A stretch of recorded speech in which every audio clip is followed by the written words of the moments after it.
आप बच्चे बाहर से तो आवाज थोड़ी आती ही रहेगी, क्या करिएगा। वर्ग अंतराल हो 2 से 5, 5 से 8। आपको ऐसे भी सारे बच्चों को दिख रहा होगा कि 2 से 5 है, तो इसमें बड़ी संख्या क्या है, 5 है, तब छोटी संख्या 2 है। तो बड़ी संख्या को यहाँ उच्च सीमा कहते हैं या उच्चतम सीमा कहते हैं, इसको ऊपरी सीमा भी कहते हैं और निम्न सीमा या निचली सीमा कहते हैं। तो वर्ग लंबाई जब निकालना हो, वर्ग की जो वर्ग अंतराल हो उसकी लंबाई निकालना हो, तो इसमें कुछ नहीं कीजिए, बड़ी संख्या में से यानी उच्च सीमा में से निम्न सीमा घटाइए। तो 5 में से 2 घटा के देखिए कितना आया।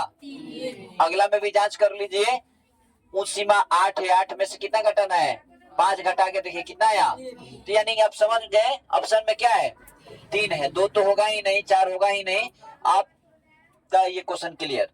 ऐसे ही क्वेश्चन वर्ग अंतराल से एक क्वेश्चन आपके एग्जाम में पूछेगा ही पूछेगा। और आपको पहले बताया जा चुका है कि वर्ग अंतराल जो होता है उसको हम 2 विधि से लिखते हैं, 2 तरह से लिखते हैं। पहला होता है अपवर्जी विधि और दूसरा होता है समावेशिक विधि। अपवर्जी विधि और समावेशिक विधि, सारे बच्चे ध्यान देंगे, इसी से रिलेटेड क्वेश्चन है, इसको समझना जरूरी है।